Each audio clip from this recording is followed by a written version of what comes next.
Hello, hello, hello. All right, that's my Valerie Cherish. Welcome back, everyone. Yes, the comeback is back after 9 years. I think 2015 was, okay, I'm terrible at math. That would be 11 years.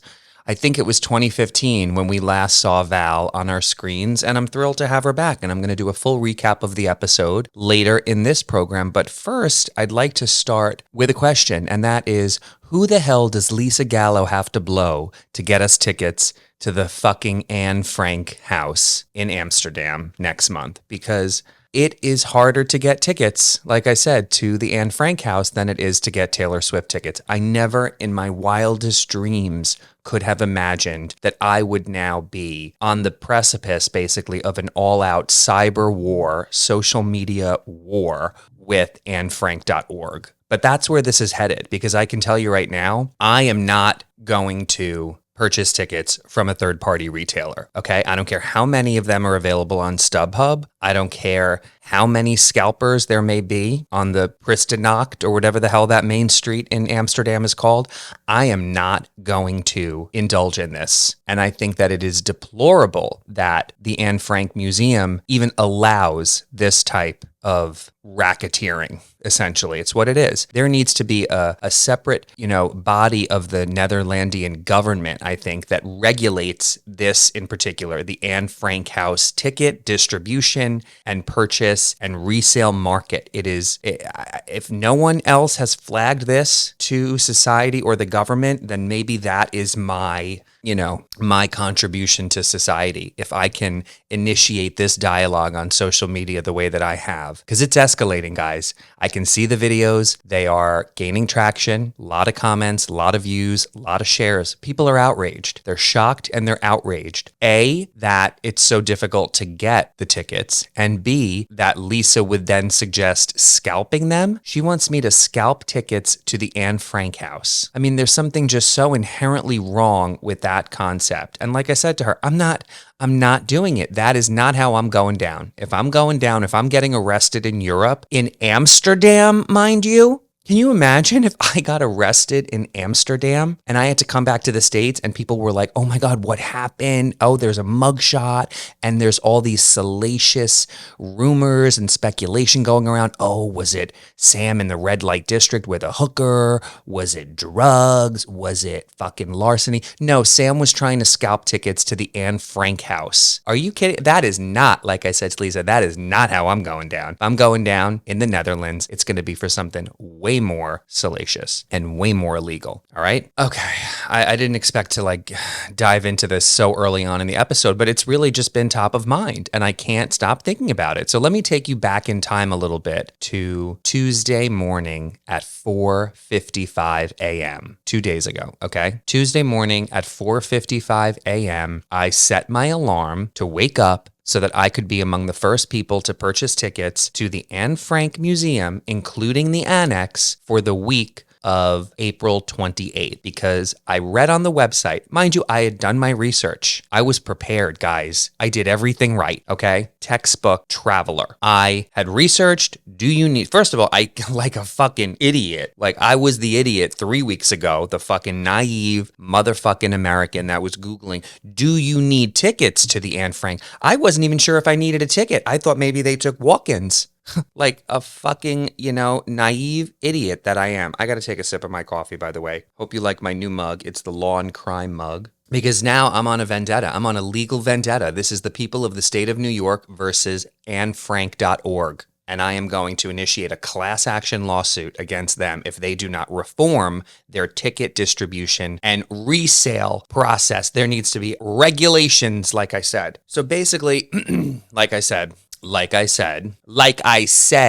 had researched, okay, tickets sell out very fast and they release tickets at 10 a.m. Central European time, 6 weeks out. for the following 6-week period. So I had set my calendar. I planned to wake up at 4:55 a.m. so I could be online, ready to go at 5 a.m. Eastern Standard Time, or is it Eastern Savings Time? I don't know. Who knew that there's now a new acronym? There's EST and there's EDT. I don't know. Whatever it is, it was 5 a.m. Eastern Time that the tickets were going to be released. So for the first time in a long time, my alarm woke me up out of a dead sleep. It was very, startling.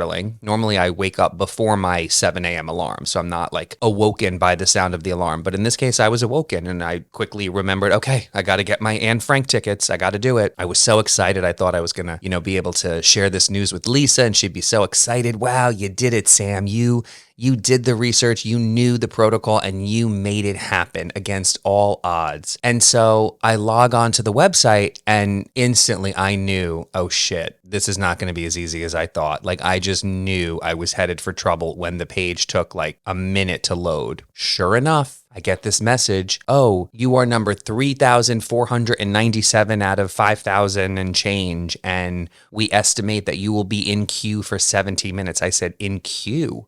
In queue? There's a queue? I was shocked. And mind you, I'm still like waking up at this point. Like I have like tired eyes and I'm like semi like disoriented. And I'm like, is this really happening right now? Like, am I really now I thought I would just be able to quickly purchase the tickets and then go back to bed. Like get that email confirmation, boop, boop, boop, done. No, now I'm like, oh my God, now I have to fucking keep myself awake for 17 minutes. And then it got down to 14 minutes. And then suddenly the unthinkable happened and the page just refreshed and it said, due to inactivity, you have lost your place in line. I was livid. I'm like, are you fucking kidding me now? So I go through the process again. Same thing happens. Now it's like 5:20 something in the morning. And I'm like, this is a joke. And now I realize the gravity of the situation. I'm like, I'm not getting tickets. Like, unless there's some miracle, I was doing the math. Like, okay, if I'm number 3,000 in line, how many tickets could they possibly sell on a given day? I mean, it's a small little, as far as I, understood,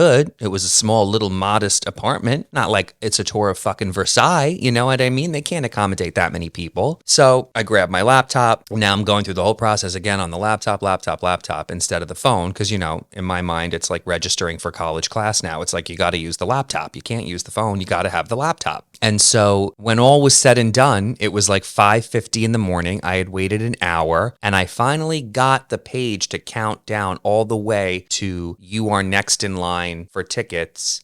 Please choose your date. And when I went to choose the date, it had sold out. And I was heartbroken and I was infuriated and I just couldn't believe it. So then when I finally shared this news with Lisa, like I said, her first suggestion was scalping, which I immediately ruled out. And then we both did some research and it turns out there are seemingly all of these tickets available on StubHub and other like third-party retailers. Like this is a concert ticket. And I'm like, what? How is this allowed? So that's where things stand. We are making some calls internally. We do know some people, boots on the ground in Amsterdam, who have strong connections locally, and we are pursuing some potential back channel tickets. But yeah, like I said, like I am not above performing sexual favors to get 2 tickets, but it has to include the annex. And when I said to Lisa, does it include the annex? She said, what's the annex? And at that point I said, you know what, go fuck yourself. Like if you don't know what the annex is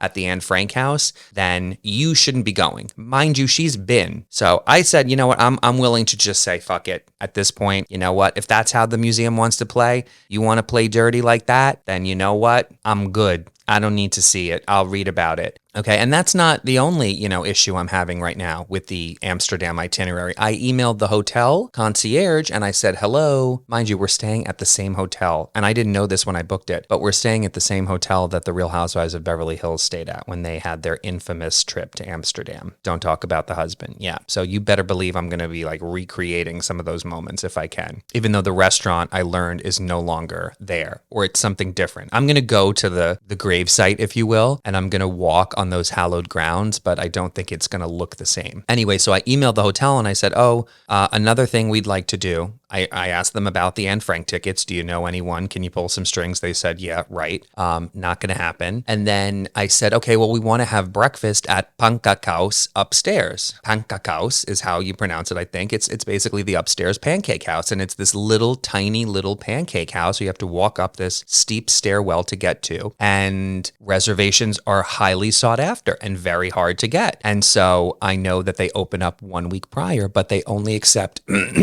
reservations by phone. Now, I'm not going to be calling Amsterdam in the middle of the night. I'm not going through this process again, certainly not over the phone. Okay. So I just said, I put the ball in the hotel's court. Can you set a reminder on your calendar to please make a reservation for us for 10 a.m. on the 28th of April? And they came back to me and said, oh, the restaurant doesn't open until noon. So would you like to go then? I'm like, well, so then I have to have pancakes for lunch, like in the middle of the day? Why is a pancake house not open early in the morning for breakfast? This makes no sense. So now I'm annoyed about that it's like I had already like scheduled other things on that day and I wanted to start the day with a nice hearty pancake breakfast, like the lumberjack breakfast at IHOP. Well, that's not going to happen now. I have to fucking have a huge, heavy pancake meal in the middle of the day and it's going to make me sluggish for the rest of our touring. And we need to see those fucking tulips. Come hell or high water or come hell or fucking maple syrup, I am going to be frolicking through a field of colorful tulips if it's the last thing I do in the Netherlands. So that's where things stand with me and Anne Frank. And what else did I want to discuss on this episode? Well, like I said, the comeback is back and it's a radically different show. If you're a fan of the show, it really is one of my favorites of all time. I think the character that I created in the premiere, Sam, is heavily influenced by Valerie Cherish and has those same delusions of grandeur and self-centeredness and kind of, constantly just like is her own worst enemy and steps in shit and is in these cringeworthy situations constantly. And a lot of that was inspired by what I saw in the comeback and the format. The first person POV docu-series mockumentary format, which they did very well. And that show was very much ahead of its time. I still can't believe now that it actually first premiered in 2005. For some reason, I've been watching it so consistently since then. Like I'll watch that show every year. At some point, I'll watch like the whole series from start to finish. And so in my mind, it's like more recent. Like in my mind, it first premiered like 10 years ago, not 21 years ago. So now here we are, third season. And spoiler alert, they broke the format a bit. It's not the same where it's just raw footage of Valerie being captured for some sort of documentary project. It's filmed more like a traditional television show where there's like a fourth wall and there's like this unknown entity capturing what we're seeing. But then they incorporate like layers of inception with Jane and her camera crew and then the social media camera crew and that point of view. So, I mean, they maintain elements of that because they have to allow Valerie to basically talk to the camera. That's the reason. It's because when she's alone in the scene, she's not interacting with anyone but the camera. So now it's basically the social media person who she's interacting with. But I know Jane does circle back at some point, but I like it. I think it's fresh and it's just, I think Lisa Kudrow is just so brilliant and she deserves all the praise. And I just love and admire like the story of the show and the evolution of the show and what it kind of represents within the industry of television, and how unique it is. And I think it is really a testament to things not happening overnight necessarily. And it doesn't always have to be this heated rivalry moment where it just becomes this instant, globally known show. It's like this show has over the course of 20 years developed its fan base and it's taking its time to tell this story in a way that the fans and the viewers appreciate. And it gives me hope for my own film, I keep wanting to put this coffee down, by the way, but like there's nowhere to do it. If you're watching on YouTube, you'll see that. But you know what? You're not watching on YouTube because I see these videos, guys. They're getting like 6 or 7 views each week. And you know what? It's a lot of extra work. So I really do implore you to listen to it on your podcast app, but then also go and watch it, a second time around. Because if I don't get these YouTube numbers up, guys, I don't know how much longer I can continue filming this. I'm going through fucking hard drive after hard drive. I can't save the raw footage at this point. I can't. can't. I'm buried. I am drowning in fucking raw footage of this podcast, and it's got to go. So there's that. But like I was saying, it gives me hope for my own film that like it doesn't have to become a huge hit and make all this money and get all these downloads overnight. Like it could become a sleeper hit and become like a cult classic as long as I just get it on enough people's radar. So please, for the love of God, watch the premiere on Amazon or Apple. But seriously, if you haven't seen it and you're following me on Instagram, it's a whole nother layer of insanity. You know what else was insane this week? The fucking flat tire that I got and that whole rigmarole. Again, like the Anne Frank house, it's like it's never just like a simple fix. Like there's always some entity that is trying to make things more difficult or more expensive from my point of view. And I wasn't having it. I said I will walk everywhere for the next week until I figure out the most cost-effective way to change this goddamn tire. And it was such a senseless incident. Like there was no need for me to blow out a tire on the fucking curb. Everyone's like, oh my God, and ironically, what did I mention last week? Potholes. And so now everyone knows I have a flat tire and everyone's like, oh my God, well, were you on Scuttle Hole? That pothole gotcha. Like, how bad were the potholes? And I'm like, no, actually, I was fucking parking on my street and I was just speeding and I hit the curb at an accelerated speed and I blew a tire. Yeah, that's me. By the way, I'm trying to put my phone on fucking do not disturb, because all I do is get goddamn text messages all hours of the day. People have no boundaries and no respect, and I'm done with it. Oh, Rich and Ross, love them. They're telling me, what did they just say? Oh my God, just FYI, I emailed my friend about trying to get Anne Frank house ticks and will keep you posted as soon as he responds. Oh my God, thank you so much. I am actually in the process of recording the podcast right now, and I just mentioned that we were pursuing back channels. I sure hope, hold on, I don't want to say I sure hope because that I sound like Shirley Temple. Like, I sure hope, what am I? Oh shit, it's still doing the voice dictation. Let's just eliminate the word sure. Pursuing back channels. I hope he comes through and so appreciate your efforts here and hope to see you soon. XOXO. And if you are listening to the podcast on Friday, you will hear this entire text message in verbal form as I'm recording it for the podcast. LOL. That was probably too much information, but whatever. Where was I now? Oh, the pothole, right. So I drive into the curb, I hit the curb, boom, that's it. I heard the fucking thud and I sat in my car for another minute and I'm like, did I just fucking blow a tire? I didn't get any air pressure loss message. So I'm maintaining hope that everything is fine. And as soon as I opened my door, I could hear the distinct sound of hissing and air being released. I said, oh, fuck. I said, oh God, here we go. So I walk over, I'm using my flashlight. I can't really see, but I can hear.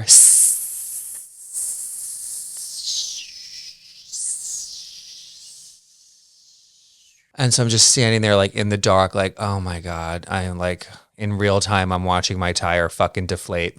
So I said, I'll deal with this in the morning. I go to bed and wake up the next morning. Sure enough, the tire is fucking flat. I'm like, now what do I do? What do I do? And I got so many, messages of support and concern and well wishes, and I appreciated all of them. But if one more person told me to buy a portable air compressor and like take it to the fucking gas station, I was going to lose my shit. I said, I'm not doing that. That is a temporary solve. I'm not spending $70 on a fucking air compressor and inflating it myself to drive it to the gas station for what? For them to tell me, yeah, your whole tire needs to be replaced and we don't have this Pirelli Scorpion Zero XL tire in stock because it's like the rarest. It's like, like fucking, Charizard hologram, like, first edition. It's like a Pokemon card, this tire that I had to call 10 places and none of them had the Pirelli in stock except Southampton Tire. And it was $480. And I'm like, that just seems high. So then I went through the process, Tire Track or Tire Rack, maybe, I'm not sure,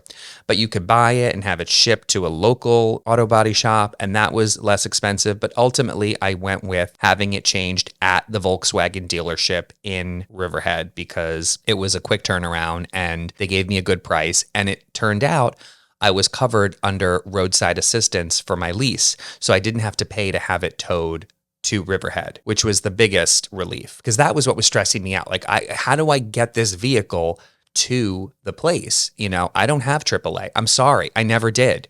Okay.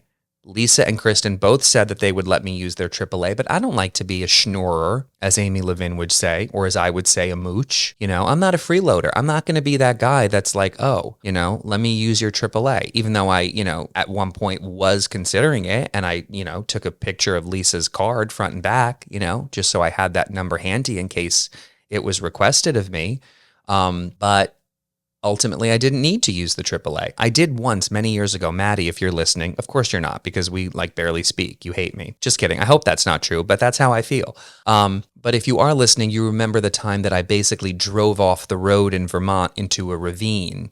But it was like a slow burn. It wasn't like I was being reckless. It was just like we were touring the property of a nearby home, and there was snow on the ground, and I sort of lost track of where the road was, and I just slipped off the road into a very steep ravine, and my car was then basically stuck, and we had to call AAA to tow it back. But after I decided to go with the roadside assistance, oh, and by the way, one of the reasons I've never had AAA is because I've always had a Platinum Amex. And up until recently, they included, as they fucking should, for $900 a year annual fee, free roadside assistance. And I used that on numerous occasions. Well, they discontinued that benefit, which is a whole other situation that I'm going to be dealing with very soon. Because you know what? They also don't accept Amex anywhere in Europe, practically.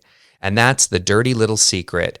That is what everyone wants to sweep under the rug, and it's the elephant in the room, that Amex positions themselves as the best credit card for travel and luxury and this, that, and the other. They don't take Amex anywhere in Europe, okay? And I deal with this every year to the point where I have decided I am going to call the retention department this week, actually. Maybe I'll do it next week and I'll record it. And I'm going to call the Amex retention department and I'm going to complain and I'm going to say, you know what? I am not satisfied with my benefits. No roadside assistance. They do not take the card internationally. And what else? Oh, the lounge.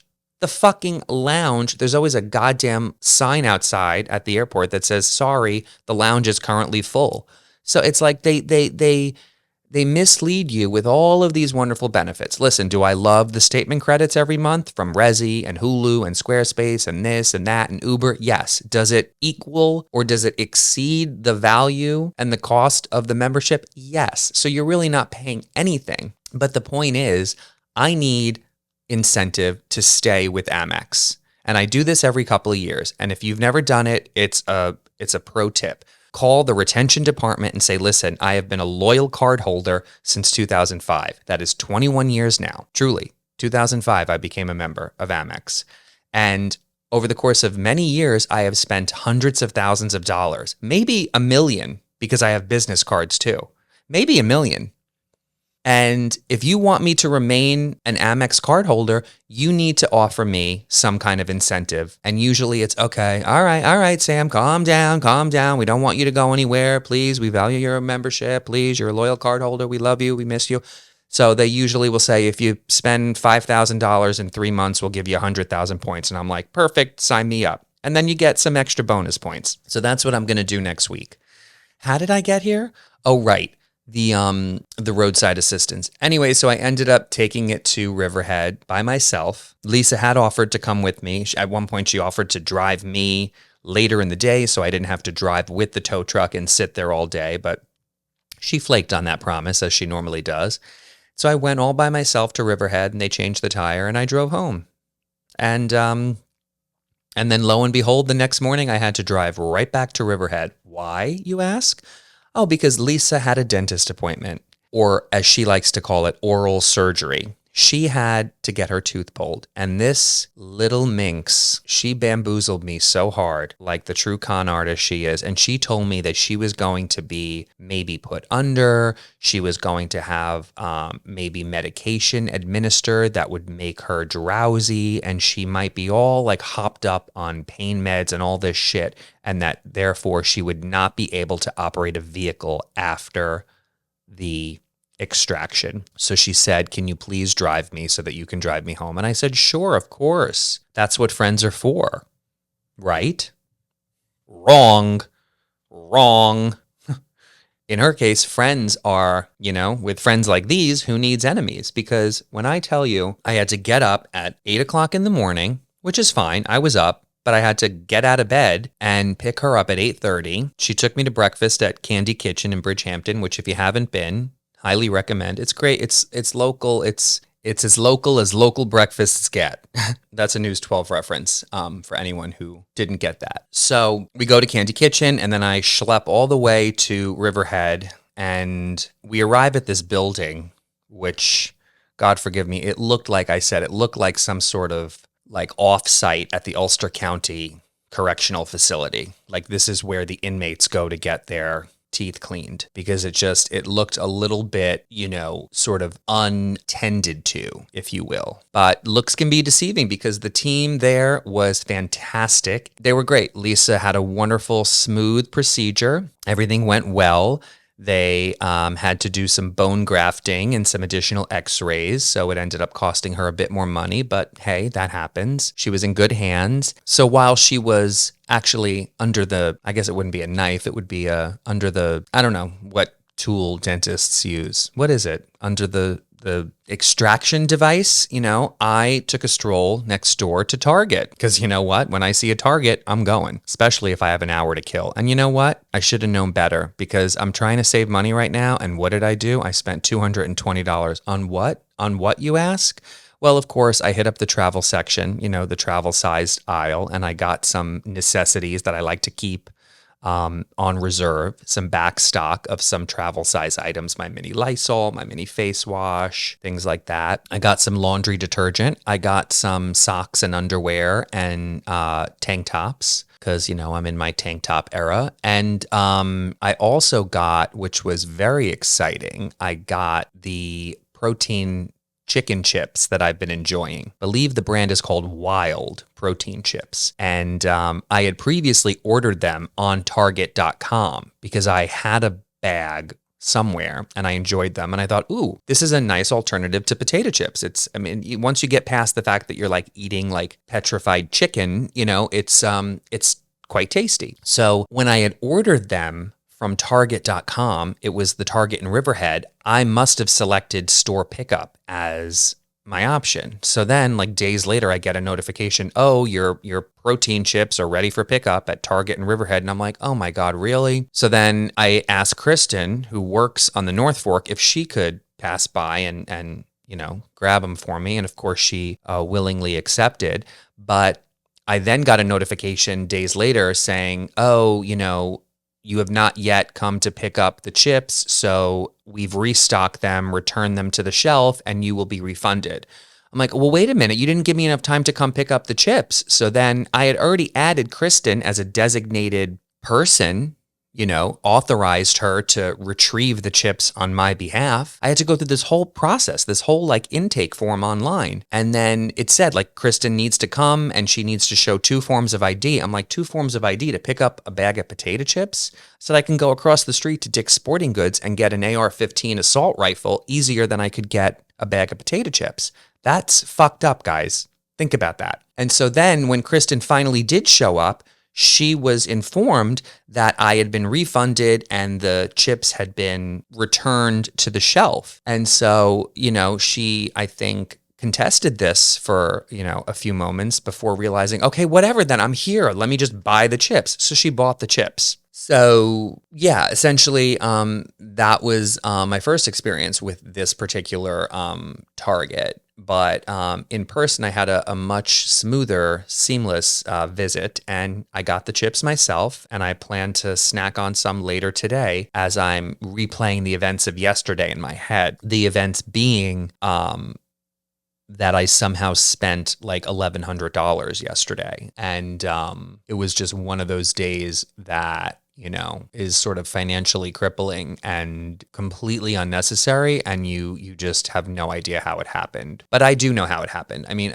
granted, $680 of that was on my own dentist bills, which I'll explain. But yeah, between Target and I went to, where else did I go? What did I spend? Oh, I had to pick up my dry cleaning. That was $90. I had to get my beard. I got a hot towel shave. That was $55. Target, then of course miscellaneous items, coffee throughout the day, some groceries that I bought, and the big nut, which was my own dentist bill, because I had to go to the dentist yesterday myself after taking Lisa. I'm all over the place, Jesus Christ. Let me get back to Lisa for a second, because that's really the meat and potato of this episode.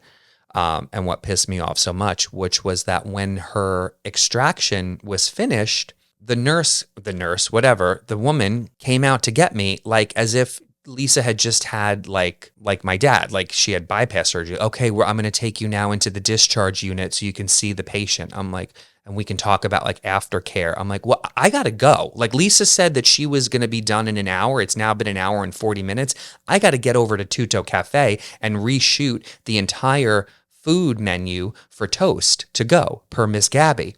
So I'm in a rush now. And I'm like, Lisa, let's go. And I turn the corner and there's Lisa sitting there like a toddler, like they're giving her a lollipop. And the bitch is fine. Like she looks great. She sounds great. She is clearly not even remotely incapacitated or inebriated from any substance and could very clearly operate a vehicle. And I said to the nurse or whomever, well, just to be clear, like she could have driven herself here, right? And the woman's like, yeah, absolutely. I'm like, Lisa, let's go. Like, that's it now. I have now wasted 4.5 hours of my day just because you needed someone to hold your hand at the dentist. Whereas I go and I do everything on my own. I go to the dentist on my own. I go to get my tire changed alone. I go to the bathroom alone. You know what I mean? Like all these things that one must do. And I just felt that it was very inconsiderate to mislead me. And she said, oh, I wasn't sure. I thought that they were going to put me down. And I said, Lisa, are you a fucking Cocker Spaniel? They're not going to be putting you down. First of all, it's put you under, not put you down. They're not putting you to sleep. I'm not going to have to make a phone call after this and say, guys, I'm so sorry. We had to put Lisa down this morning. You know, Lisa crossed the Rainbow Bridge. No, they might put you under, but not to have your tooth pulled, not if you request to not have anesthesia. And they didn't even give her the laughing gas. That she was so paranoid. She kept saying she kept saying that they were going to give her helium. And I said, why? So you can talk like a chipmunk, Lisa? It's not helium, it's nitrous oxide. And she said, yeah, then they told me that it like fills your lungs up with Novocaine. And I'm like, that is not true. I don't know who told you that, but they got their wires crossed, because I am fairly certain that laughing gas, nitrous, does not pump Novocaine into your lungs. And I'm speaking as someone who takes the fucking laughing gas any chance he gets. It's like a little treat for me. Yeah, so then I'm like, Lisa, this is just so annoying. You could have driven. Now I'm speeding back to Sag Harbor. I drop her off. I go to Tutto and I take all these photos of all the food items. They came out great. I've got to edit those and submit them to Liza and Gabby to get them live on Toast so that when you order to go on Tutto Cafe, there's a photo of the item. Very important. The other sort of Tutto related, POS, which stands for point of sale or, technological platform update, is that we are going to be switching to Resi in the near future, which is quite distressing for me because it means that I have to acclimate to a whole new system and platform at the door. And I rely on that platform that we currently use to plot the tables, to check people in, to mark who's seated where and when we're getting tables back. It's like my battleship. It's my command center.